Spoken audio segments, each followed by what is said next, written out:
ভাইরা আমার, এই পৃথিবীর ভিতরে সবচেয়ে বড় জালেম ফেরাউন। যে পৃথিবীর ভিতরে সবচেয়ে বড় জালেম, তার স্ত্রী আসিয়া, চারজন জান্নাতি মহিলা, শ্রেষ্ঠ এর মধ্যে একজন। বলেন না আল্লাহু আকবার। আসিয়া যখন বলে ফেলল, আমি আমার মালিক আল্লাহ কে ভালোবাসি, আল্লাহর প্রতি ঈমান এনেছি, এই কথা বলতে ফেরাউন বলতেছে, কি বললা? আমি তো খোদা। আসিয়া বলতেছে, তুমি তো খোদা না, তুমি একটা হুদা। কথা কয় না? অনেকে কথাই কয় না। আমার আলোচনা মনে হয় ভালো লাগতেছে না।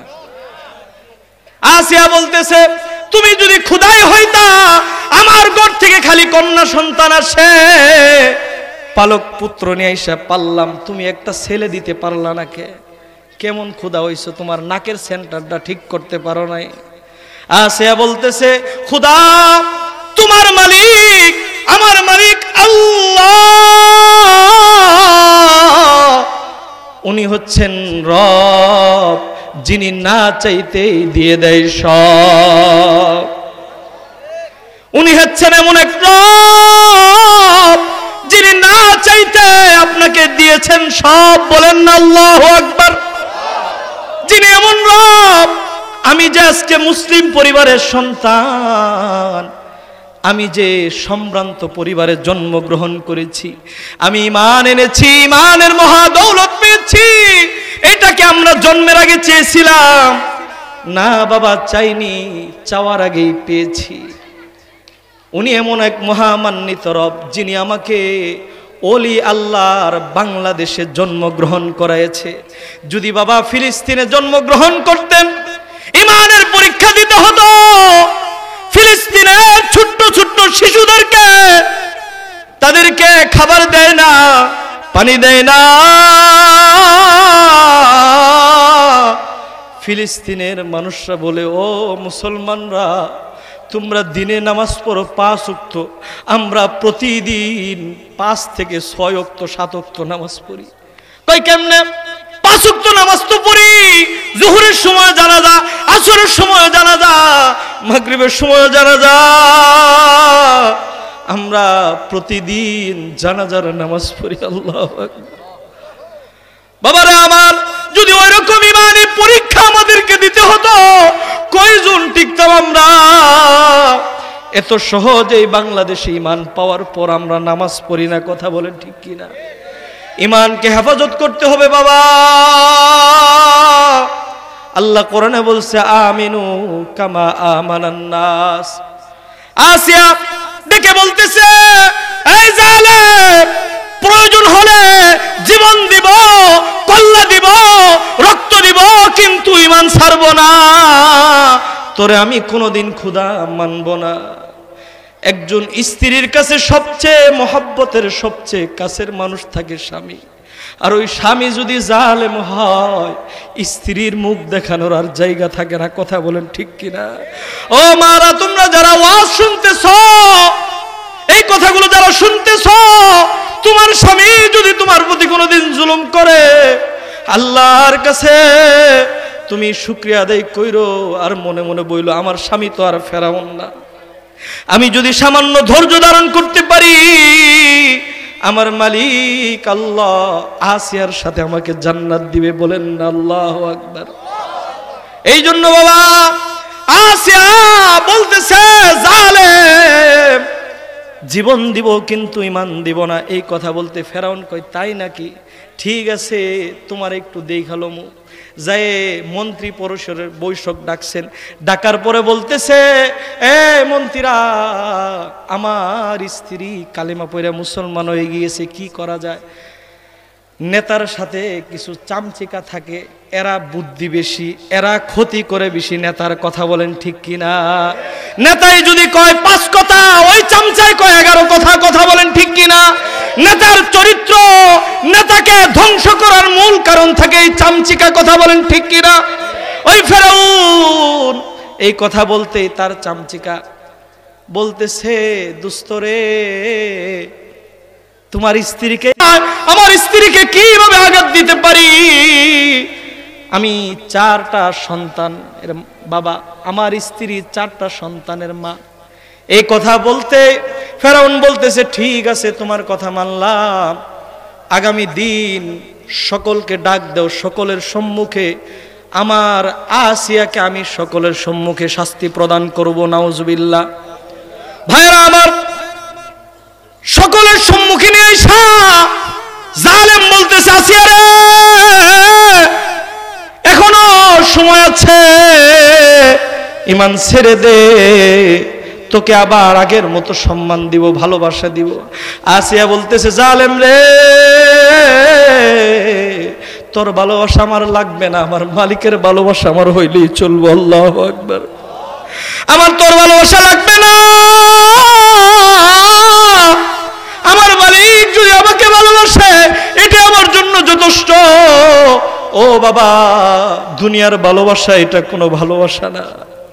যে মালিক এত মায়া মোহব্বত দিয়ে আপনাকে বানাইলো, ভালোবাসলো, ওই মালিককে বইলা রইছে। এখন যদি আপনার আজরাইল এসে যায়, আজরাইল এসে যায়, আর যদি আজরাইল বলে আব্দুর রহমান, আব্দুল্লাহ, দুনিয়ায় অনেক কিছু করেছো, এখন চলে যাও। আপনার দুনিয়ার স্ত্রীর সাথে মহব্বত করলেন, ভালোবাসা দিলেন, সন্তানের সাথে ভালোবাসা বিনিময় করলেন। যেই মালিক আপনাকে বানাইলো ওই মালিকের জন্য কয়দিন রাত্রিবেলা সকলেই ঘুমিয়ে গিয়েছে, সেজদায় পড়ে বলেছেন সুবহানা রাব্বিয়াল আলা, সুবহানা রাব্বিয়াল আলা, সুবহানা রাব্বিয়াল আলা। ওগো মহামান্বিত রব, তোমার পবিত্রতা বর্ণনা করছি, পবিত্র মহামান্বিত রবের পবিত্রতা বর্ণনা করছি। এরকম করে কয়দিন ক্রন্দন করেছেন আর বলছেন আপনার বাবা যেদিন মারা গিয়েছে ওই দিন কিন্তু ঠিকই ক্রন্দন করেছেন। যেদিন মা মারা গিয়েছে মানুষকে বলেছে আমার মা চলে গিয়েছে, আমার কি হবে, আমার তো সব শেষ হয়ে গিয়েছে, ব্যবসা বাণিজ্য আর কিছু লাগবে না, এরকম কথা বলেছেন, ঠিক কিনা? এই মা কিন্তু আপনাকে বানাই নাই। যেই বাবার জন্য ক্রন্দন করেছেন এই বাবা আপনাকে বানাই নাই। কোনোদিন যদি কোনো সন্তান মারা যায় সন্তানের জন্য কত ক্রন্দন করে, এই সন্তান আপনাকে বানাই নাই। যেই মালিক আপনাকে বানাইলো ওই মালিকের জন্য কয়দিন সেজদা দিয়ে বলেছেন ওগো মালিক আল্লাহ, জোরে ডাক দেন না আল্লাহ, আরো জোরে ডাক দেন আল্লাহ। ওগো মালিক আল্লাহ, তোমাকে পাওয়ার জন্য আমি কোনদিন রাত জাগি নাই, আজকে তোমার কুদরতি পায়ে সেজদা দিয়েছি। ওগো মালিক আল্লাহ, আমাকে মাফ করে দাও। ওগো মালিক, বুঝি নাই তুমি ছাড়া আমার আর কেউ নাই। এরকম ভাবে কয়দিন ক্রন্দন করেছেন। যদি এরকম ভাবে আজকেও রাত্রে, আজকে রজনীতেও যদি মালিককে ডেক দেন আর বলেন মালিক আমাকে মাফ করে দাও, আর যদি বলেন রব্বানা যালামনা আনফুসানা ওয়া ইল্লাম তাগফির লানা ওয়া তারহামনা লানাকুনান্না মিনাল খাসিরিন। ওগো মালিক, আমি জুলুম করেছি, অন্যায় করেছি, আমাকে মাফ করে দাও। ওগো মালিক, বুঝতে পারি নাই দুনিয়াতে কত অপরাধ করেছি, কত জুলুম করেছি, তুমি ছাড়া আমার আর কেউ নাই, কবরে তোমাকে ছাড়া আর কাউকে পাবো না। ওগো মালিক, আমাকে মাফ করে দাও। এরকম ভাবে যদি বলতে পারেন আমার আপনার মালিক বলবে ইল্লা মান তাবা ওয়া আমানা ওয়া আমিলা আমালান সালিহা ফাউলা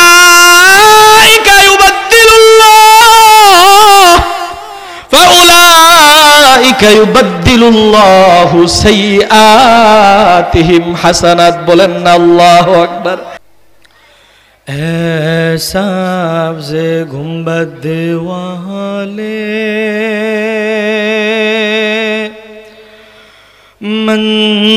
मंजूर दुआ करना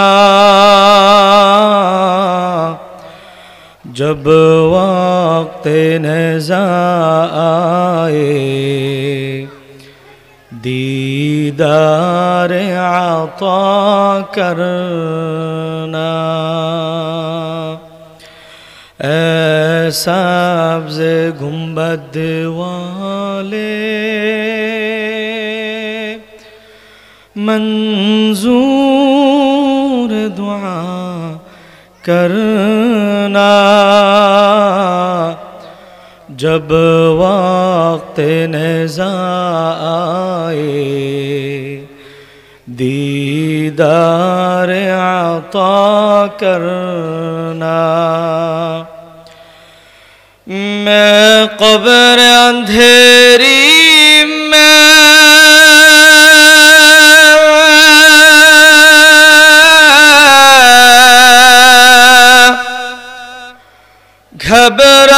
घबराऊंगा जब तन्हा। मैं कब्र अंधेरी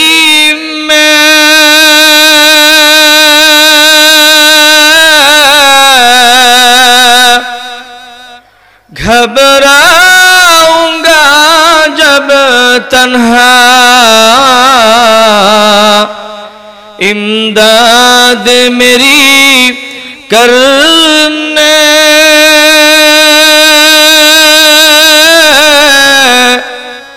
आ जाना रसूल अल्लाह।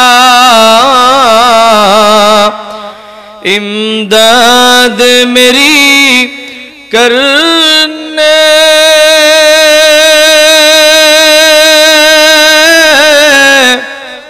आ जाना रसूल अल्लाह। रोशन मेरी तुरबत को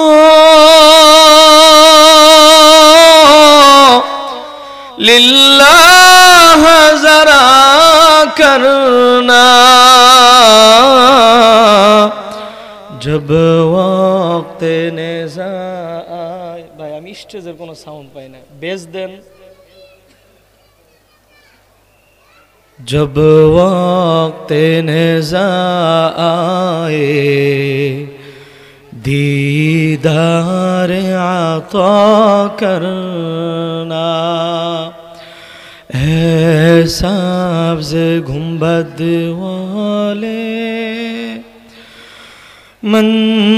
मंजूर दुआ करना जब वक्त नेज़ा आए दीदार आता करना।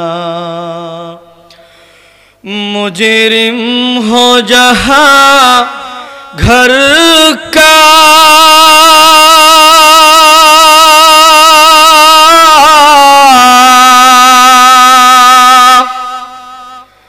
महशर में बरम रखना। मुजरिम हो जहाँ घर का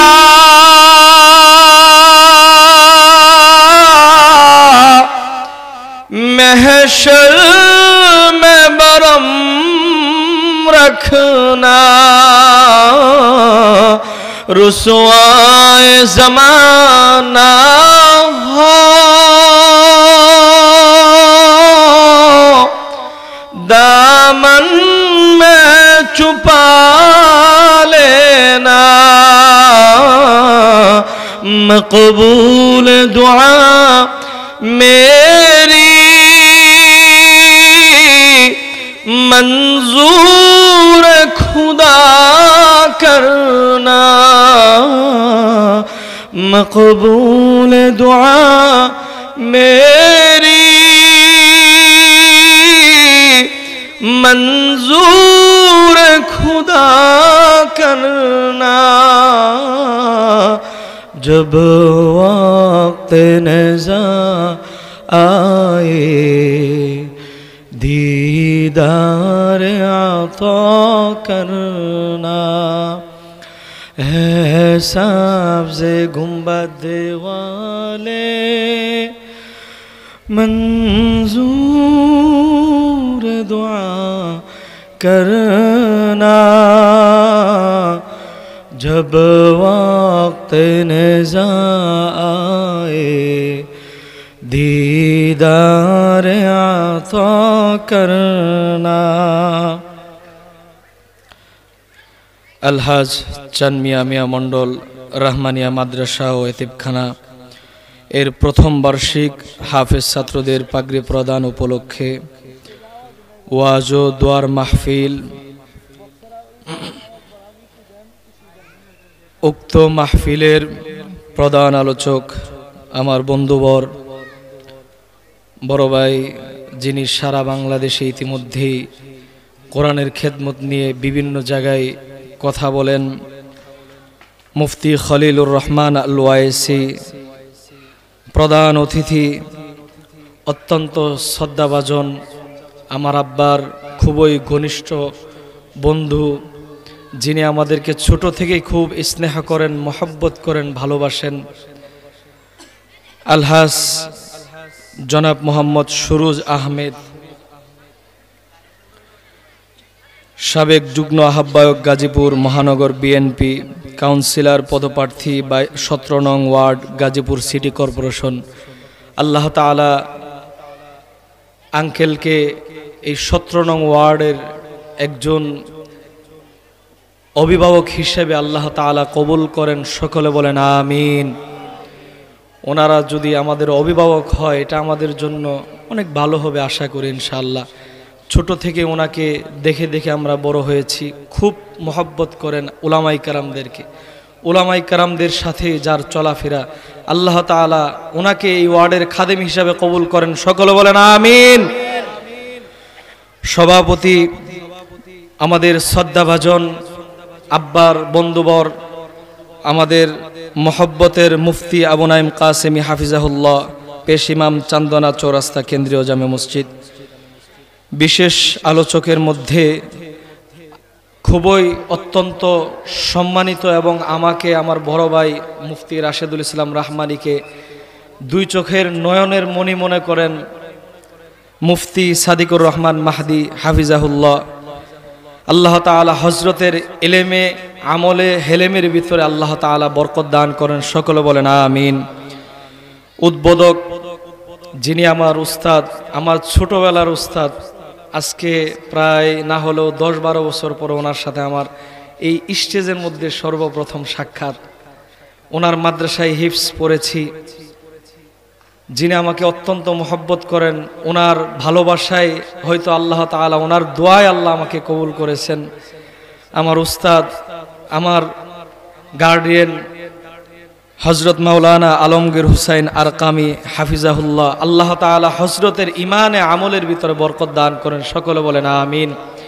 আল্লাহ তাআলা হজরতের মাদ্রাসাকে দিন বদিন তারাক্কি দান করেন, এলমের গাজীপুরের শীর্ষস্থানীয় একটি মারকাজ হিসেবে মাদ্রাসায়ে দারুল আরকামকে কবুল করেন, সকলে বলেন আমিন। এরপরে এই মাদ্রাসার প্রতিষ্ঠাতা যারা, যিনি জায়গা দিয়ে গেছেন, আলহাজ চান মিয়া মণ্ডল মরহুম, যিনি এত সুন্দর একটি জান্নাতি পরিবেশের জায়গা দিয়ে গিয়েছেন, আল্লাহ তাআলা ওনার কবরে সুন্দর একটি জান্নাতের বালাখানা বানিয়ে দেন, সকলে বলেন আমিন। এবং ওনার সন্তানেরা এখন বর্তমান দায়িত্বরত আছে, ওনার সন্তানগুলো অত্যন্ত নম্র ভদ্র, উলামায়ে কেরাম বললেন। তো উলামায়ে কেরাম যাদের ব্যাপারে সার্টিফিকেট দিবে অবশ্যই তারা ভালো মানুষ, নাকি বলেন? আল্লাহ ওনাদেরকে কবুল করেন, ওনাদের এই দ্বীনি মার্কাজকে গাজীপুরের অন্যতম শ্রেষ্ঠ মার্কাজ হিসাবে ওনাদের হাতে ঘরার মতন আল্লাহ, এবং আমাদের শ্রদ্ধাভাজন যিনি 17 নং ওয়ার্ডের কাউন্সিলর, ওনাকে বলবো যে আপনি একটু দৃষ্টি দিবেন যেন আপনি কাউন্সিলর হওয়ার পরে এই মাদ্রাসার কাজটা ধরবেন ইনশাআল্লাহ, মাদ্রাসার জন্য সার্বিক সহযোগিতা যা লাগে ইনশাআল্লাহ করবেন ইনশাআল্লাহ। আল্লাহ কবুল করেন চাচাকে, আল্লাহ তাআলা কাউন্সিলর হিসেবে ওনাকে কবুল করেন। এবং আজকের আরজ গুজারে এই মাদ্রাসার প্রধান উপদেষ্টা হযরত মাওলানা আসাদুজ্জামান হিমেল বড় ভাই খুব মহব্বত করেন, আল্লাহ তাআলা হযরতকে কবুল করেন, সকলে বলেন আমিন। এবং এই মাদ্রাসার মুহতামিম যিনি অক্লান্ত পরিশ্রম করে এই মাহফিলকে সাজিয়েছেন, আমার বন্ধুবর অনেক দিন ধরে যার সাথে আমার সুসম্পর্ক, যিনি একজন হকপন্থী আলেম, সামনে প্রশংসা করা ঠিক না, যা বলে সামনেই বলে, কাউকে দেখা পরোয়া করে না। আল্লাহ তাআলা ওনার এই ইলম, ওনার এই জজবাকে আল্লাহ কবুল করেন, সকলে বলেন আমিন। হযরত মাওলানা মুফতি জহিরুল ইসলাম হাফিজাহুল্লাহ হযরতকে আল্লাহ তাআলা এই মাদ্রাসাকে নিয়ে সবসময় চিন্তা ভাবনা করে কিভাবে গাজীপুরের মধ্যে সর্ববৃহৎ শিক্ষার দিক দিয়ে এবং উন্নতির দিক দিয়ে অগ্রসর করা যায়, আল্লাহ তাআলা হযরতকে এই চিন্তা ফিকির নিয়ে সামনের দিকে অগ্রসর হওয়ার মতো তৌফিক দান করেন আমিন। তো সম্মানিত উপস্থিতি, মঞ্চে উপবিষ্ট হযরত উলামায়ে কারাম এবং আমার সম্মুখে আল্লাহ তাআলার জাকিরিন শাকিরিন বান্দারা, পর্দার আড়ালে সম্মানিতা, অত্যন্ত সম্মানিতা মা ও বোনেরা, আসুন সেই মহান রবের দরবারে সর্বপ্রথম শুকরিয়া আদায় করছি যে মহান মালিক আমাদেরকে এত সুন্দর একটি জান্নাতি বাগানে আসার বসার মতন তৌফিক দান করলেন। এই জন্য আপনারা খুশি না বেজার? অনেকে কথা কয়, অনেকে কয় না। সবাই যদি কথা কইতো তাহলে অনেক আওয়াজ হইতো, ঠিক না ভাই? একটু জোরে জোরে কথা কইবেন নি আমার সাথে? আমি কিন্তু যুবক মানুষ না, বৃদ্ধ দেখা যায়, চুলদাড়ি পেকে গেছে, দেখেন তো। আমি কিন্তু দেখতে একেবারে যুবক মানুষ এবং চুলদাড়ি সব কাঁচা, কেবলমাত্র অল্প বয়স, কেবল পারাদিসি বয়সে। কিন্তু আপনাদের দোয়ায় সারা বাংলাদেশে আল্লাহ আমাকে কবুল করে নিয়েছেন, বলুন না আলহামদুলিল্লাহ। তো এই জন্য সম্মানিত উপস্থিতি, সকলে একটু লাড়াচাড়া দিয়ে, একটু ইমানকে বলিষ্ঠ কণ্ঠস্বরে ইমানকে বৃদ্ধি করে দিয়ে সকলেই বলেন আলহামদুলিল্লাহ। গাজীপুরের মাটি ইমানের ঘাঁটি, কথা বলেন ঠিক কিনা? গাজীপুরের মাটির মানুষগুলো ইমান প্রিয় মানুষ, তাদের কথা, তাদের আওয়াজ তো সব সময় ইমানের সাথেই হয়, ইমানের জন্যই হয় প্রতিবাদ, কথা বলেন ঠিক কিনা? এই জন্য জোরে কথা বলতে পারবো তো ইনশাআল্লাহ?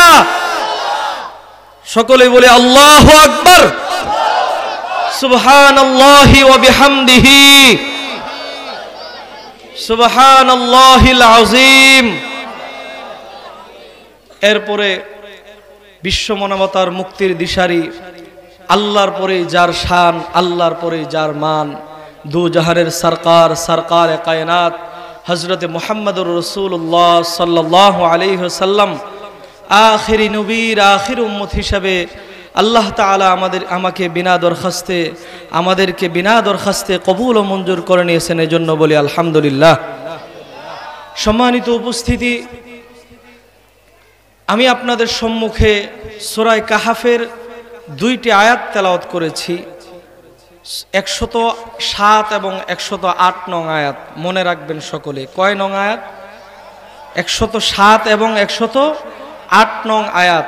আমরা ওয়াজের ময়দানে যাই কিন্তু কিছু শিখি না, শুনি, কানের মজা নেই, চলে যায়, ঠিক না? আমি আপনাদেরকে কিছু শিখাইতে চাই, শিখবেন তো ইনশাআল্লাহ? শিখার জন্যই বসছি, শিখানোর জন্যই বসছি, ঠিক না? শিখবেন এবং শেখাবো ইনশাআল্লাহ।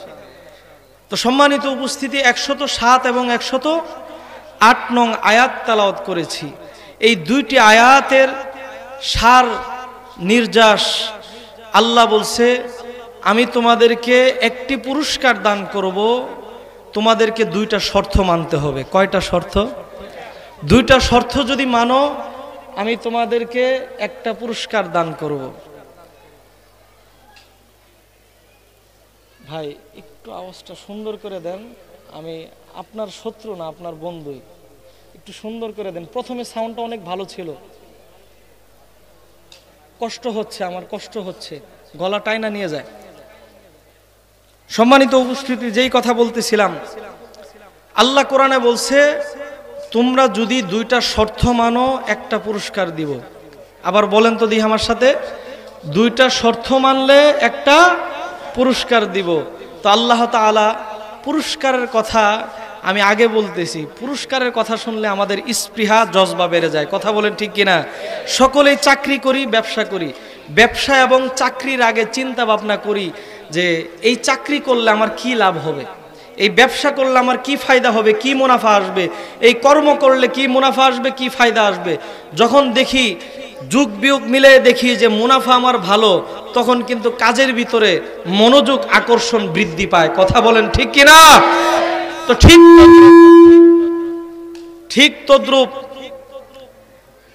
আল্লাহ কোরআনে বলছেন যে পুরস্কারের কথা, এটা আপনাদেরকে আগে বলতেছি যেন আপনাদের মনোযোগ এবং আকর্ষণ বৃদ্ধি পায়। ইনশাআল্লাহ, জোরে বলেন ইনশাআল্লাহ। তো সম্মানিত উপস্থিতি, আকর্ষণ এবং মনোযোগ বৃদ্ধি পাওয়ার জন্য আগে বলতেছি কোনটা, যে পুরস্কারের কথাটা আগে বলতেছি। আল্লাহ তাআলা কি বলতেছে? কানাত লাহুম জান্নাতুল ফিরদাউসি নুজুলা। আল্লাহ তাআলা বলতেছেন আমি তোমাদেরকে যদি দুইটা শর্ত মানো, তোমাকে আমি জান্নাতুল ফিরদাউস, যেটা সবচেয়ে সুন্দর, সবচেয়ে সুসজ্জিত, সবচেয়ে দামি জান্নাত, এটা আমি তোমাকে দান করব। বলেন না আল্লাহু আকবার। এটার মেহমানদারি আমি তোমাদেরকে দান করব। বলেন না আল্লাহু আকবার। আমাদের এখানে যদি সবাইকে বলা হয় যে আগামীকাল যারা ওয়াজের ময়দানে আসছে, বসছে, বা যারা বাহিরে দাঁড়ায় আছে, এখন যদি বসে, কালকে হোটেল শেরাটনে নিয়ে যায় খাবার খাওয়ানো হবে, মেহমানদারি করানো হবে, পাশে সাথে 1 লাখ টাকা করে পুরস্কার দেওয়া হবে, সকল মানুষগুলো দৌড়ে এসে এখানে বসে যাইত। কথা কয় না? কথা বলে না? সকল মানুষগুলো বসে যাইতো। কিন্তু পরকাল তো এটা দূরের জিনিস, এই জন্য ভালো লাগে না। অনেকেই রাস্তাঘাট দিয়ে যেই মানুষগুলো ঘোরাফেরা করতেছে, এখানে যদি আসতো জায়গা দেওয়া যাইত না। কথা বলেন ঠিক কিনা? এই জন্য সম্মানিত উপস্থিতি, আমাদের সকলের সাথে শত্রু আছে। শত্রুর নাম কি? শয়তান। ওই শয়তান মাহফিলের আয়াত্তের ভিতরে ঢুকতে পারে নাই, ওই বাহিরের থেকে সিগন্যাল দেয়। আপনার লোকেও আছে, আমার লোকেও আছে। বাহিরের থেকে সিগন্যাল দিতেছে, মিস কল মারে মাঝে মধ্যে, কিরে অনেকক্ষণ শুনছ, রাহ হয়ে একটা টান দিয়ে আহি গে, শরীরের মধ্যে একটা ভাব আইব, ঠিক কিনা? আবার কইব কাকা একটু চা খায় যা, দোকানে যা, একটু কথা কয়ে আয়গা।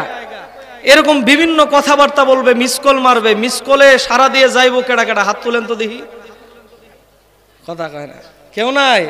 আল্লাহ আপনি সকলকে আখিরি মুনাজাত পর্যন্ত কবুল করেন, আমিন। জোরে বলেন আমিন। তো সম্মানিত উপস্থিতি, যেগুলো উঠা যাইব গা, মনে করবেন যে মিস কল মারছে, এই জন্য যাইতেছে, ধুকাই পড়ে যাইতেছে। ঠিক আছে, মনে থাকবো তো? কারা কারা উঠে যাইবেন? কেউ উঠে যাইবেন না, তাইলে মানে সবাই বসবেন। তো সবাই যে বসবেন ওয়াদা করলেন, কেউ যদি উঠে যান তাইলে কিন্তু কমু হেডে, আমি কমু হেডে, আপনারা করবেন হেডে, ঠিক আছে? তো সম্মানিত উপস্থিতি, যেই কথা বলতেছিলাম, দুইটা পুরস্কারের কথা, দুইটা শর্তের কথা বলছে। একটা পুরস্কার দিবে, সুন্দর মেহমানদারির ব্যবস্থা করবে।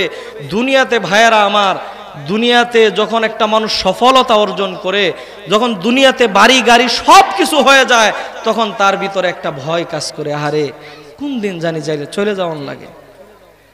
বৃদ্ধ বাবাজি বাড়ি গাড়ি সবকিছু করছে, সকালবেলা চেয়ার দিয়ে এমনি তাকায় দেহে, হাই রে সাদের বাড়ি কখন জানি ছাইরা চলে যাওয়ার লাগে। কথা কোন ঠিক কিনা? মাঝে মধ্যেই যায় বাড়ির সামনে বই থাকে, জিগাইলে কি গো চাচা বই রইছেন কে? কয় এত সুন্দর বাড়ি করলাম, সময় শেষ, আর সময় নাই, ঠিক না? সম্মানিত উপস্থিতি, আমাদেরকে আল্লাহ এমন এক জান্নাতের মেহমানদারি করাবে, যদি দুইটা শর্ত মানতে পারি, যেই জান্নাত থেকে পরে আবার আল্লাহ বলে দিছে খালিদিনা ফিহা, ওই জান্নাতের মেহমানদারি থেকে আর কোনোদিন তোমাকে বঞ্চিত করবো না। কোটি কোটি বছর শুরু আছে যার শেষ নাই, শুরু আছে যার শেষ নাই। বলেন না আল্লাহু আকবার। ওই জান্নাতে কি যেতে রাজি আছি তো? ইনশাআল্লাহ, জোরে বলি ইনশাআল্লাহ। আল্লাহ আপনি আমাদের সকলকে ওই জান্নাতের মেহমানদারি গ্রহণ করার মতো তৌফিক দান করেন। আল্লাহ আপনি ওই দুইটা শর্ত আমাদের সকলকে মানার তৌফিক দান করেন, আল্লাহুম্মা আমিন। তো সম্মানিত উপস্থিতি, ওই শর্ত দুইটা কি? আল্লাহ কোরআনে বলেন, ইন্নাল্লাযীনা আমানু ওয়া আমিলুস সালিহাত, ইন্নাল্লাযীনা আমানু ওয়া আমিলুস সালিহাত। আল্লাহ দুইটা শর্তের কথা বলেছে, এক নাম্বার ঈমান, আরেক নাম্বার আমল।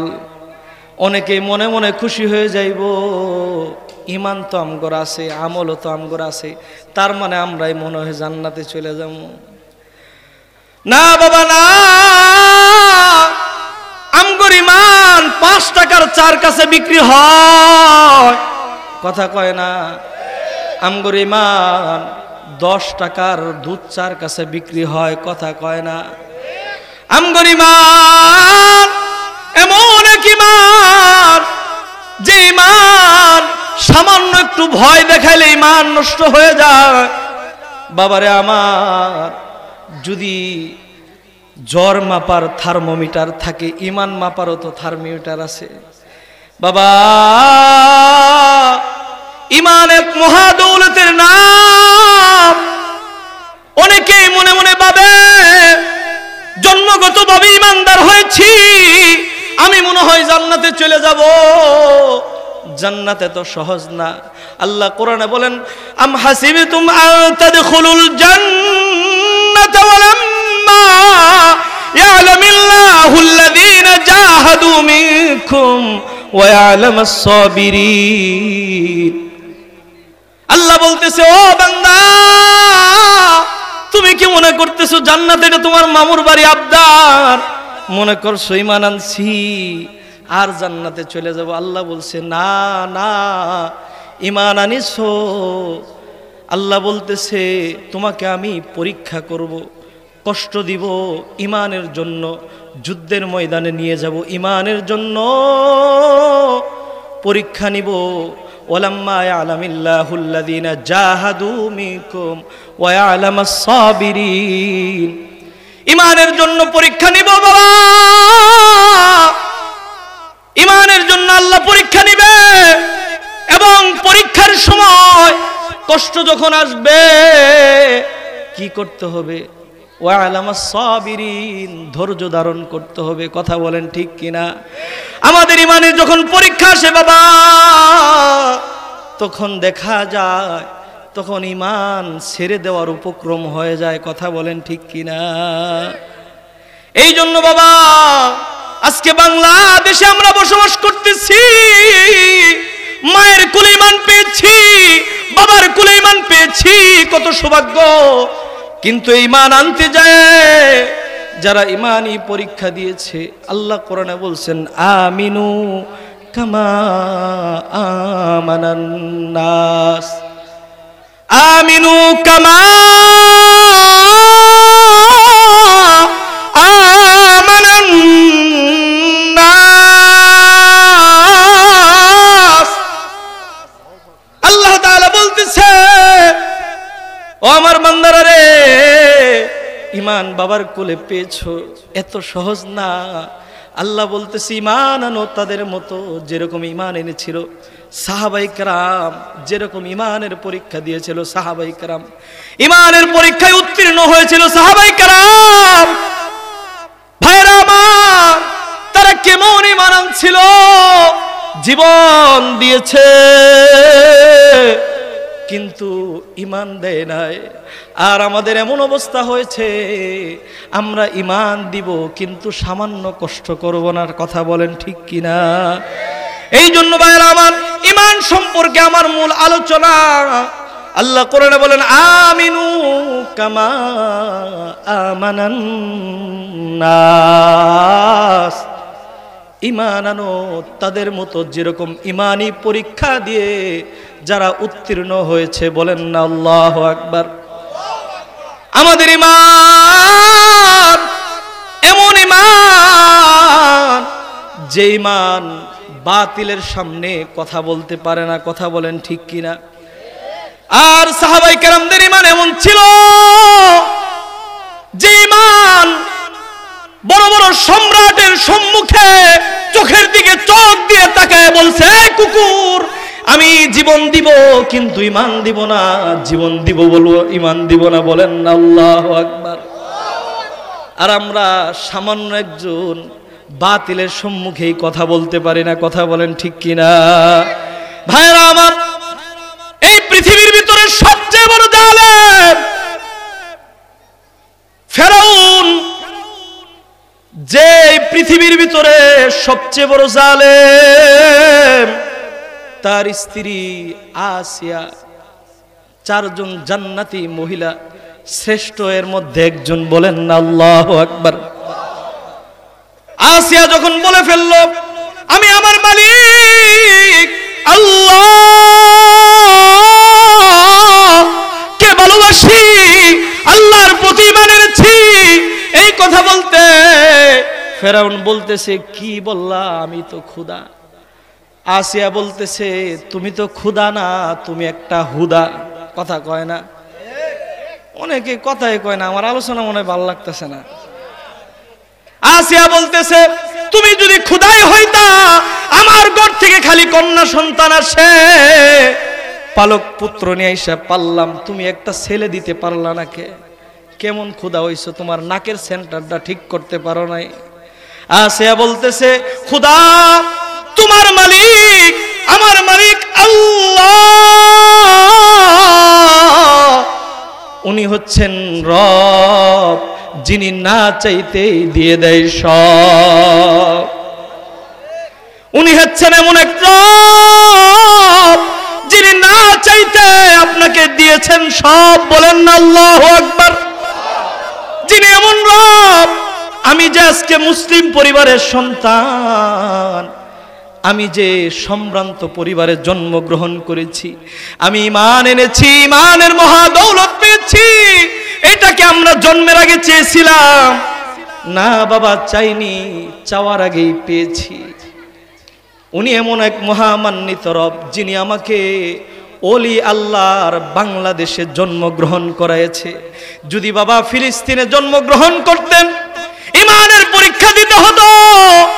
ফিলিস্তিনের ছোট্ট ছোট্ট শিশুদেরকে, তাদেরকে খাবার দেয় না, পানি দেয় না। ফিলিস্তিনের মানুষরা বলে ও মুসলমানরা, তোমরা দিনে নামাজ পড়ো 5 ওয়াক্ত, আমরা প্রতিদিন 5 থেকে 6 ওয়াক্ত 7 ওয়াক্ত নামাজ পড়ি। কই কেমনে? 5 ওয়াক্ত নামাজ তো পড়ি, জোহরের সময় জানাজা, আসরের সময় জানাজা, মাগরিবের সময় জানাজা, আমরা প্রতিদিন জানাজার নামাজ পড়ি। আল্লাহু আকবার। বাবারে আমার, যদি ওই রকম ঈমানের পরীক্ষা আমাদেরকে দিতে হতো, কয়জন টিকতাম আমরা? এত সহজেই বাংলাদেশে ঈমান পাওয়ার পর আমরা নামাজ পড়ি না, কথা বলেন ঠিক কিনা? ঈমানকে হেফাজত করতে হবে বাবা। আল্লাহ কোরআনে বলছে আমিনু কামা আমানান নাস। আসিয়া ডেকে বলতেছে এই জালেম, প্রয়োজন হলে জীবন দিব, কল্লা দিব, রক্ত দিব, কিন্তু ঈমান ছাড়ব না, তোরে আমি কোনোদিন খোদা মানব না। একজন স্ত্রীর কাছে সবচেয়ে মহব্বতের, সবচেয়ে কাছের মানুষ থাকে স্বামী। আর ওই স্বামী যদি জালেম হয়, স্ত্রীর মুখ দেখানোর আর জায়গা থাকে না, কথা বলেন ঠিক কিনা? ও মারা, তোমরা যারা ওয়াজ শুনতেছ, এই কথাগুলো যারা শুনতেছ, তোমার স্বামী যদি তোমার প্রতি কোনোদিন জুলুম করে, আল্লাহর কাছে তুমি শুকরিয়া আদায় কইরো, আর মনে মনে বইলো আমার স্বামী তো আর ফেরাউন না। আমি যদি সামান্য ধৈর্য ধারণ করতে পারি, আমার মালিক আল্লাহ আসিয়ার সাথে আমাকে জান্নাত দিবে, বলেন না আল্লাহু আকবার। এই জন্য বাবা আসিয়া বলতেছে জালেম, জীবন দিব কিন্তু ঈমান দিব না, এই কথা বলতে ফেরাউন কয় তাই নাকি? ঠিক আছে, তোমার একটু দেখালো মুখ।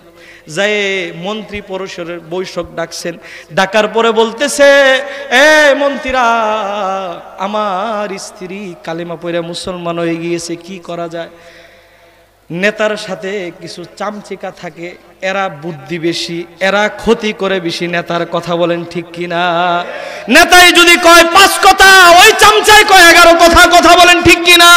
নেতার চরিত্র, নেতাকে ধ্বংস করার মূল কারণ থাকে এই চামচিকা। কথা বলেন ঠিক কিনা? ওই ফেরাউন এই কথা বলতেই তার চামচিকা বলতেছে, দুস্তরে তোমার স্ত্রীকে, আমার স্ত্রীকে কিভাবে আঘাত দিতে পারি? আমি 4টা সন্তান এর বাবা, আমার স্ত্রী 4টা সন্তানের মা। এই কথা বলতে ফেরাউন বলতেছে, ঠিক আছে তোমার কথা মানলাম, আগামী দিন সকলকে ডাক দাও, সকলের সম্মুখে আমার আসিয়াকে আমি সকলের সম্মুখে শাস্তি প্রদান করব। নাউজুবিল্লাহ। ভাইরা আমার, সকলের সম্মুখে নিয়ে আসা জালেম বলতেছে, আসিয়া রে এখনো সময় আছে, ঈমান ছেড়ে দে, তোকে আবার আগের মতো সম্মান দিব, ভালোবাসা দিব। আসিয়া বলতেছে, জালেম রে তোর ভালোবাসা আমার লাগবে না, আমার মালিকের ভালোবাসা আমার হইলেই চলবে। আল্লাহু আকবার। আমার তোর ভালোবাসা লাগবে না, আমার মালিক যদি আমাকে ভালোবাসে এটা আমার জন্য যথেষ্ট। ও বাবা, দুনিয়ার ভালোবাসা এটা কোনো ভালোবাসা না। যে মালিক এত মায়া মোহব্বত দিয়ে আপনাকে বানাইলো, ভালোবাসলো, ওই মালিককে বইলা রইছে। এখন যদি আপনার আজরাইল এসে যায়, আজরাইল এসে যায়, আর যদি আজরাইল বলে, আব্দুর রহমান, আব্দুল্লাহ, দুনিয়ায় অনেক কিছু করেছো, এখন চলে যাও। আপনার দুনিয়ার স্ত্রীর সাথে মহব্বত করলেন, ভালোবাসা দিলেন, সন্তানের সাথে ভালোবাসা বিনিময় করলেন। যেই মালিক আপনাকে বানাইলো ওই মালিকের জন্য কয়দিন রাত্রিবেলা সকলেই ঘুমিয়ে গিয়েছে, সেজদায় পড়ে বলেছেন, সুবহানা রাব্বিয়াল আলা, সুবহানা রাব্বিয়াল আলা, সুবহানা রাব্বিয়াল আলা। ওগো মহামান্বিত রব, তোমার পবিত্রতা বর্ণনা করছি, পবিত্র মহামান্বিত রবের পবিত্রতা বর্ণনা করছি। এরকম করে কয়দিন ক্রন্দন করেছেন আর বলছেন, আপনার বাবা যেদিন মারা গিয়েছে ওই দিন কিন্তু ঠিকই ক্রন্দন করেছেন। যেদিন মা মারা গিয়েছে মানুষকে বলেছে, আমার মা চলে গিয়েছে, আমার কি হবে, আমার তো সব শেষ হয়ে গিয়েছে, ব্যবসা বাণিজ্য আর কিছু লাগবে না, এরকম কথা বলেছেন ঠিক কিনা? এই মা কিন্তু আপনাকে বানাই নাই। যেই বাবার জন্য ক্রন্দন করেছেন এই বাবা আপনাকে বানাই নাই। কোনোদিন যদি কোনো সন্তান মারা যায়, সন্তানের জন্য কত ক্রন্দন করে, এই সন্তান আপনাকে বানাই নাই।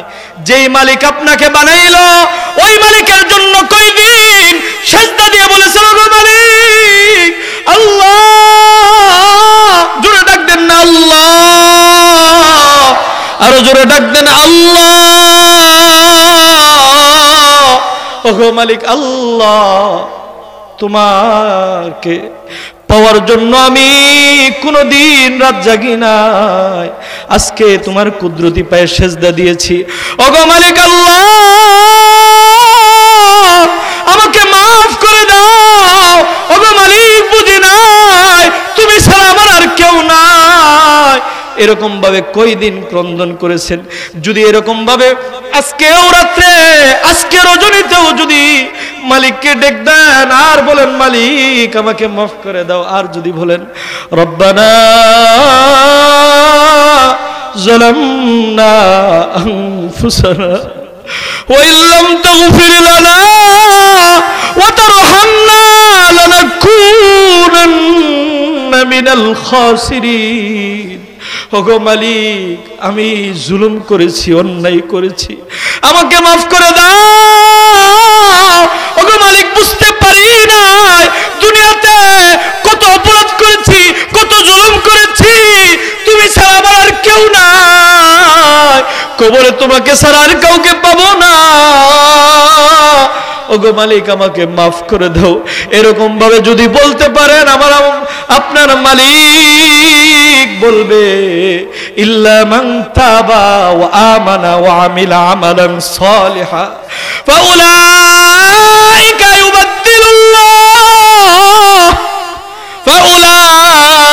ইউবাদদিলুল্লাহু সাইয়্যাতিহিম হাসানাত। বলেন না আল্লাহু আকবার।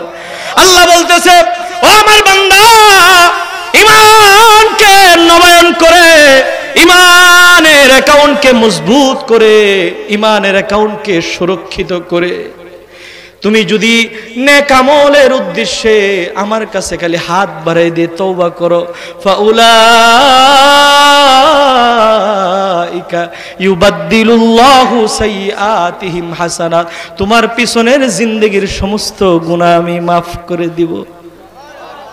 কথা কয় না, জোরে বলেন না। আল্লাহ বলতেছে, ফাউলাইকা ইউবাদদিলুল্লাহু সাইয়্যাতিহিম হাসানাত।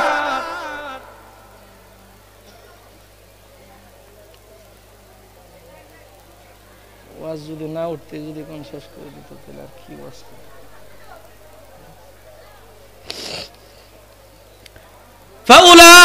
ফাউলাইকা ইউবাদদিলুল্লাহু সাইয়্যাতিহিম হাসানাত।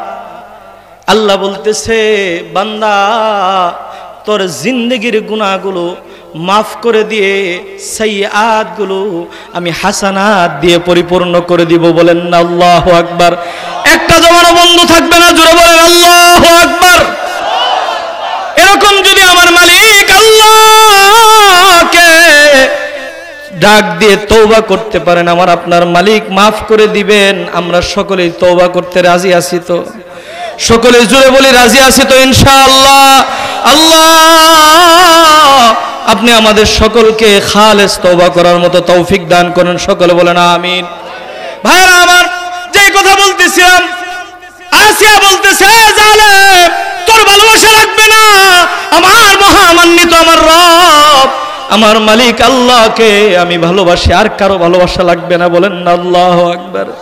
এই কথা বলতে ফেরাউন সে সাথে সাথে তার বিবস্ত্র করে ফেলেছে, কাপড়গুলো সরিয়ে দিয়েছে। আসিয়া বলতেছে, ওগো মালিক আমি তোমার কাছে আশ্রয় চাই, আর কারো কাছে আশ্রয় চাই না। এরপরে বলতেছি ঈমান ছাড়। আসিয়া বলতেছে, না ঈমান ছাড়বো না। হাতে পায়ে মাথায় কোমরে পেরেক মেরেছে, সকলের সামনে উলঙ্গ করে। পেরেক মারার পর ভাইরা আমার, আসিয়ার পুরা দেহের থেকে রক্ত ঝরতেছে। ঈমান ছাড়বিনি? আসিয়া বলতেছে, জীবন দিব কিন্তু ঈমান দিব না। আল্লাহু আকবার। ভাইরা আমার, এই কথা বলতে আরো বেশি রাগ হয়ে গেল ফেরাউন। বলতেছে, ঠিক আছে আদ্দপ লইতেছি, ঈমান ছাড়বি না, দেখি কে এরকম ঈমানদার। লোহার চিরুনি দিয়ে তার পুরা দেহের চামড়াগুলো খসাইছে, আলাদা করছে। বলেন না নাউজুবিল্লাহ। পুরা দেহের থেকে রক্তগুলো টকবক করে পড়তেছে। আসিয়া বলতেছে, না না ঈমান ছাড়বো না। এইভাবে যখন রক্তগুলো পড়তেছে, ফেরাউন বলতেছে এখনো সময় আছে। আসিয়া বলতেছে, মালিককে ডেকে, মালিক আল্লাহ তুমি তাকায় দেখো ঈমানের জন্য আমার কি অবস্থা হয়েছে। ওগো মালিক আল্লাহ, আর সহ্য হয় না, আর সহ্য হয় না মালিক। ওগো মালিক তুমি আমাকে তোমার পাশে আমার একটা ঘর বানিয়ে দিও। আল্লাহু আকবার। আমি ঈমানের জন্য যে কষ্ট করলাম, আমি তোমার কাছে আর কিছু চাই না, তোমাকে সবচেয়ে বেশি ভালোবেসেছি। ওগো মালিক তোমার পাশে আমার একটা ঘর বানিয়ে দিও, যখন মন চাইবো ওগো মালিক তোমাকে যেন প্রাণটা ভরে দেখতে পারি। আল্লাহু আকবার। তোমাকে যেন প্রাণটা ভরে দেখতে পারি।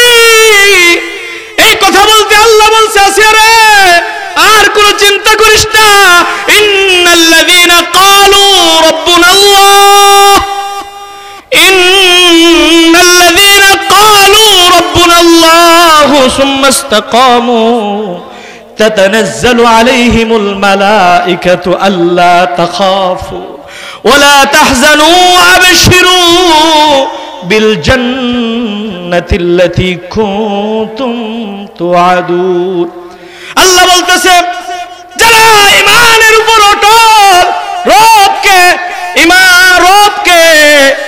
ইস্তেকামতের সাথে মেনে নিয়েছে ঈমানের উপর যারা ইস্তেকামত রয়েছে আল্লাহ বলেন তাতানাজ্জালু আলাইহিমুল মালাইকা মৃত্যুর সময় যখন আসবে 500 জান্নাতি ফেরেশতা তার সম্মুখে পাঠিয়ে দেওয়া হবে 500 জান্নাতি ফেরেশতা তার সম্মুখে আয়েশা বলবে ও আবশিরু বিল জান্নাহ ও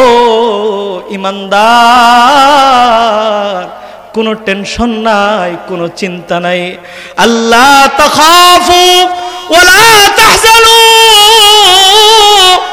আল্লাহ তাখাফু ওয়ালা তাহজানু দুনিয়ার জীবন কষ্ট করেছো দুনিয়ার জীবন পরিশ্রম করেছো দুনিয়ার জীবনে রক্ত ঝরাইছো দুনিয়ার জীবনে তুমি কষ্ট করেছো ঈমানের পরীক্ষা দিয়েছো আর কোনো কষ্ট নাই যেদিকে যাইতেছো আল্লাহ তাখাফু আল্লাহু আকবার বলেন না আল্লাহ তাখাফু ওয়ালা তাহজানু আর কোনো চিন্তা নাই যেদিকে যাইতেছো আর কোনো ভয় নাই ওয়া আবশিরু বিল জান্নাহ আমার রবের পক্ষ থেকে সুসংবাদ গ্রহণ করো বলেন না আল্লাহু আকবার আমার রবের পক্ষ থেকে সুসংবাদ গ্রহণ করো আর কোনো ভয় নাই আর কোনো চিন্তা নাই এই জন্য বাবাজিরা আমার প্রথম কথাই হচ্ছে দুইটা শর্ত কয়টা শর্ত কথা কয় না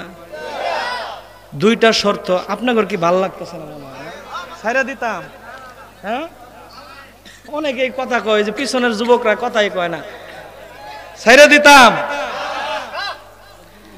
আর কয়েক মিনিট কথা বলবো চিঠি দিয়ে ফেলেছে হ্যাঁ আর কয়েক মিনিট কথা বলবো চিঠি দিয়ে ফেলছে তো দীর্ঘায়িত করব না অল্প সময়ে কথা বলে শেষ করে দিব তবে মূল পয়েন্ট হয়তো যাইতে পারবো না 17 তারিখ আবার আসতেছি আপনাদের এখানে উসমান মেম্বর বাড়ি মসজিদের পাশে 17 তারিখ আসতেছি প্রধান হিসেবে ওই দিন মন খুলে আলোচনা করবো ইনশাআল্লাহ ইনশাআল্লাহ কোন জোরে কোন ইনশাআল্লাহ ওই দিন যারা এখানে আসছেন ওই দিন যায়েন ইনশাআল্লাহ ওই দিন আধা ঘন্টা আরো বাড়াই দিব না কিন্তু আজকে দেওয়ান যাবো না আমার বড় ভাই আইসা পড়ছে ঠিক না মেহমান ভাইরা আমার যে কথা বলতেছিলাম দুইটা শর্তের কথা বলেছি প্রথম নাম্বার শর্ত ইন্নাল্লাযীনা আমানু যারা ঈমানের অ্যাকাউন্টকে সুরক্ষিত করেছে দুনিয়ার ব্যাংকের অ্যাকাউন্ট আমরা সুরক্ষিত বুঝি কথা বলেন ঠিক কিনা ব্যাংকে টাকা রাখার পর মাঝে মধ্যে ব্যাংকারকে ফোন দিয়ে বলি ম্যানেজার টাকাটি ঠিক আছে তো আমার ব্যাংক অ্যাকাউন্ট সুরক্ষিত আছে তো কথা বলেন ঠিক কিনা কিন্তু আমার ঈমানের অ্যাকাউন্ট নিয়ে আমি কোনোদিন চিন্তা করলাম না কোনোদিন উলামায়ে কেরামের কাছে গেলাম না ওগো হুজুর আমার ঈমানের অ্যাকাউন্ট সুরক্ষিত আছে তো আমার ঈমানের অ্যাকাউন্ট যদি সুরক্ষিত না থাকে যত নেক আমল করবেন এই পৃথিবীর সবচেয়ে ভালো কাজ করবেন আমার মালিক বলে তোমার ভালো কাজের আমার কাছে চাইরা না কোনো মূল্য নাই এই জন্য ঈমানের অ্যাকাউন্টকে আগে সুরক্ষিত করেন ইনশাআল্লাহ বলেন ঈমানের অ্যাকাউন্টকে সুরক্ষিত করতে গেলে বাবা আল্লাহ বলছে আমিনু কামা আমানান নাস ঈমান আনো তাদের মতো যারা ঈমানি পরীক্ষায় উত্তীর্ণ হয়েছে এরকম যদি জীবনে কখনো পরীক্ষা আসে আমরা ওই পরীক্ষা দিতে প্রস্তুত আছি তো ইনশাআল্লাহ জোরে বলেন ইনশাআল্লাহ জোরে জোরে বলেন ইনশাআল্লাহ ওগো মালিক ঈমানি পরীক্ষায় আমাদের সকলকে উত্তীর্ণ হওয়ার তৌফিক দান করেন। আর যারা পরীক্ষা দিতে চান না, মনে রাখবেন দুনিয়ার জীবনই শেষ। যেমন ভাইরা আমাদের শেরপুর অঞ্চলে মাছ মারার পর যেটার মধ্যে রাখে ওই পাত্রর নাম বলে খালই, আপনাদের এদিকে কি বলে? খলই বলে। তো এই খলয়ের মধ্যে জেলে সারা রাত মাছ মারতেছে আর রাখতেছে, আর মনে মনে ভাবতেছে মাছগুলো রাখতেছি, বড় বড় মাছ পাইতেছে, আল্লাহ তো দিছে আলহামদুলিল্লাহ, আগামীকাল বউয়ের জন্য বেনারসি শাড়ি কিনবো মাছ বিক্রি কইরা, বউয়ের জন্য এটা কিনবো, শাশুড়ির জন্য এটা কিনবো।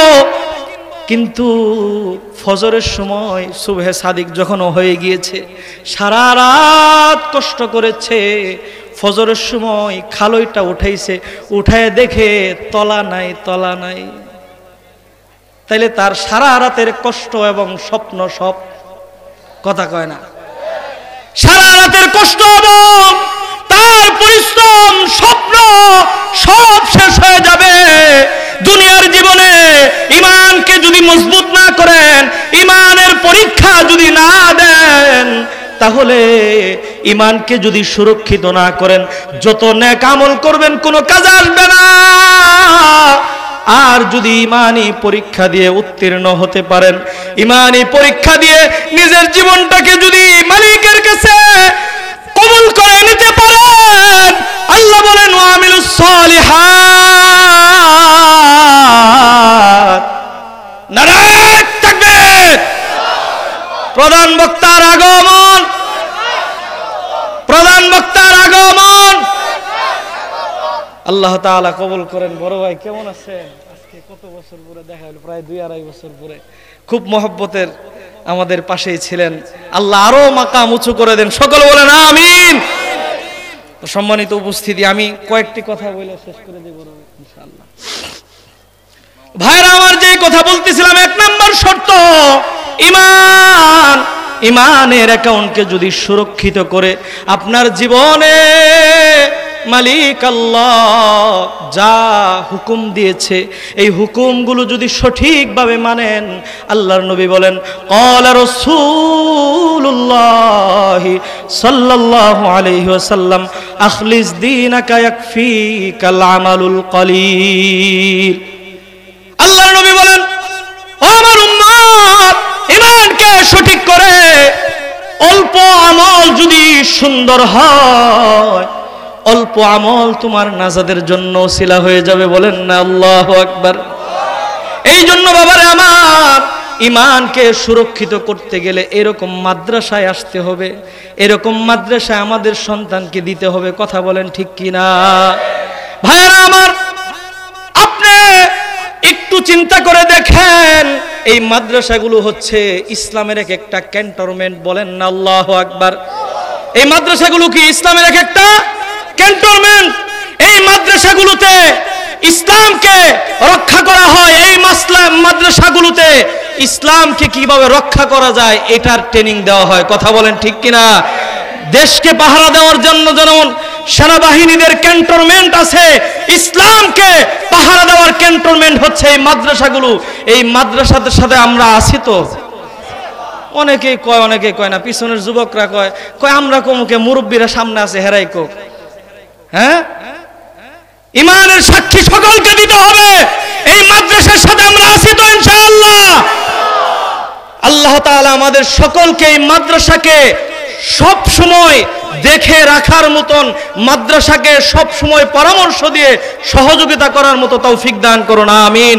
সম্মানিত উপস্থিতি, আরেকটি দাওয়াত দিয়ে আলোচনা শেষ করছি। আগামী 15 নভেম্বর বাংলাদেশের সবচেয়ে বড় একটি সমাবেশ হতে যাচ্ছে। আপনারা জানেন তো? অনেকে জানেন, অনেকে জানেন না। যারা জানে তারা নবীর প্রেমিক, তারা সচেতন নাগরিক। আগামী 15 নভেম্বর বাংলাদেশের হক্কানি রব্বানি উলামায়ে কেরামরা সাহরাওয়ার্দী উদ্যানে ডেকেছেন কাদিয়ানীদেরকে অমুসলিম ঘোষণা করার জন্য। আপনারা কি তৈরি আছেন? কাদিয়ানীরা কুখ্যাত কাফের, এরা নবীর দুশমন, এরা আমাদের দুশমন, এরা ইসলামের দুশমন। এই কাদিয়ানীদেরকে অমুসলিম ঘোষণার জন্য যখন আমাদেরকে উলামায়ে কেরাম ডাক দিবে, প্রয়োজন হলে ঈমানি পরীক্ষা দেওয়ার জন্য, ইসলামের জন্য, আল্লাহর জন্য, আল্লাহর কোরআনের জন্য রক্ত দিব, ঘাম দিব, শ্রম দিব, ঝাঁপিয়ে পড়ব, প্রয়োজন হলে শাহাদাত বরণ করব। কথা কয় না, কথা বলে না। আমরা এই 15 নভেম্বর হক্কানি রব্বানি উলামায়ে কেরামদের এই প্রোগ্রামে আমরা সকলে যেতে রাজি আছি তো ইনশাআল্লাহ? এই যুবকরা, এই প্রোগ্রামে আমাদের যাওয়া এটা ঈমানি দায়িত্ব। কথা বলেন ঠিক কিনা? এই প্রোগ্রামে বাংলাদেশ নয়, শুধু বাহিরে বিভিন্ন রাষ্ট্র থেকে উলামায়ে কেরামরা আসতেছে। আমাদের সকলের প্রাণের দাবি, আমাদের আখিরি নবী হযরতে মুহাম্মদুর রাসূলুল্লাহ সাল্লাল্লাহু আলাইহি ওয়াসাল্লামের শানের উপরে কেউ কালিমা রোপণ করবে, কোন কুখ্যাত কাফেরের বাচ্চা নবীর শানকে নিয়ে কটাক্ষ করবে, আমরা কখনো ঘরে বসে থাকতে পারি না। কথা বলেন ঠিক কিনা? তোমরা অমুসলিম ঘোষণা হলে তোমরা বিজাতির মধ্যে তোমাদের ধর্ম পালন করে, আমাদের কোনো বাধা নাই। কিন্তু ইসলামের নাম দিয়ে, ইসলামের সাইনবোর্ড দিয়ে আমার সমাজকে ধ্বংস করবা, আমার যুবকদেরকে ধ্বংস করবা, এটা আমরা কখনো হতে দিতে, সকলে জুড়ে বলেন হতে দিতে। আল্লামা আহমদ শফি রহমাতুল্লাহি আলাইহি ওনার কথার সাথে কথা মিলে বলতে চায়, যারা কাদিয়ানীকে কাফের বলে না তারাও কি জোরে কয় না? যারা কাদিয়ানীদেরকে কাফের বলে না তারাও কি? যারা কাদিয়ানীদেরকে সহযোগিতা করে তারাও কি? যারা কাদিয়ানীদেরকে আইনি সহায়তা করে, যারা প্রশাসনিকভাবে সহযোগিতা করে, এরা কি ভয় আসেনি? আমি কইতাছি দললে তো আমারে ধরবে, আপনারা এত ভয় পান কে? এই জন্য আহমদ শফি রহমাতুল্লাহ আলাইহি ওনার স্বপ্ন ছিল বাংলাদেশে কাদিয়ানীদেরকে কাফের ঘোষণা করার জন্য। উনি হয়তো দেখা যাইতে পারে নাই, আমরা যুবকরা যারা আছি নবীর ইজ্জত হেফাজতের জন্য, নবীর ভালোবাসার জন্য যখন এই হক্কানি উলামায়ে কেরামরা ডাক দিবে, প্রয়োজন হলে স্ত্রীকে বিধবা করে, সন্তানকে এতিম করে, মা বাবাকে সন্তান হারা করে হলেও আমরা প্রয়োজনে জীবনের সব রক্তগুলো, শরীরের সব রক্তগুলো ঢেলে দিয়ে আমরা নবীর ইজ্জতের জন্য, নবীর ভালোবাসার জন্য জীবন দিতে রাজি আছি তো ইনশাআল্লাহ? আল্লাহ তাআলা 15 নভেম্বরের সেই মহা সমাবেশকে আল্লাহ তাআলা কবুল করেন, এবং বাংলাদেশ সরকার বাহাদুর যারা আছেন আপনাদের জন্য দোয়া করব। নবীর যদি সুপারিশ পেতে চান, কাদিয়ানীদেরকে অতি বিলম্বে তাদেরকে কাফের ঘোষণা করুন। কথা বলেন ঠিক কিনা? আপনাদের হাতে ক্ষমতা আছে, আইনি সহায়তা নিয়ে আপনারা তাদেরকে কাফের ঘোষণা করুন, নবীর সুপারিশ পাবেন, জান্নাতে যাওয়া সহজ হয়ে যাবে। আর যদি চুপটি মারে ঘরে বসে থাকেন, নবীর কাছে হাসরের ময়দানে সুপারিশ চাইতে গেলে ধরা খেয়ে যাবেন। কথা বলেন ঠিক কিনা? আল্লাহ তাআলা আমাদের সকলকে নবীর ইজ্জতের হেফাজতের জন্য জীবন দেওয়ার জন্য, ইসলামের জন্য জীবন দেওয়ার জন্য, ঈমানি পরীক্ষার জন্য জীবন দেওয়ার মতো তৌফিক দান করুন। সকলে বলেন আমিন। আমাদের আল্লামা খালেদ সাইফুল্লাহ আইয়ুবী হাফিজাহুল্লাহ, ওনার জবানের সাথে কথা মিলে আরেকটি কথা বলতে চাই। উনি বলেন, এই যুবকরা, তোমাদের যাদের গুনাহ আছে, তোমরা যদি নবীর ইজ্জত হেফাজতের জন্য যদি সামনের দিকে অগ্রসর হয়ে যাও, যদি এই গুনাহ লইয়েই যদি যাইতে পারো হানজালার মতো ঈমান দেখিয়ে, তাহলে মনে রাখবা যখন তুমি শাহাদাত বরণ করবা, এই গুনাহগুলো একেবারে ধুয়ে মুছে পবিত্র করে তোমাকে জান্নাতে পাঠিয়ে দিবে। আল্লাহু আকবার। আমরা ওই রকম ভাবে যুবকরা, বৃদ্ধরা, আমরা যারা আছি সকলে ঝাঁপিয়ে পড়বো তো ইনশাআল্লাহ। আল্লাহ তাআলা কবুল ও মঞ্জুর করে নেন। সকলে বলেন আমিন। আল্লাহ তাআলা আলহাজ চানমিয়া মন্ডল রহমানিয়া মাদ্রাসাকে কবুল করেন। এই মাদ্রাসাকে আল্লাহ তাআলা এই গাজীপুরের মধ্যে সর্ববৃহৎ একটি ইসলামিক ক্যান্টনমেন্ট মাদ্রাসা হিসেবে, দ্বীনি মার্কাজ হিসেবে আল্লাহ তাআলা কবুল করে নেন। সকলে বলেন আমিন। ওয়া আখিরু দাওয়ানা আনিল হামদুলিল্লাহি রাব্বিল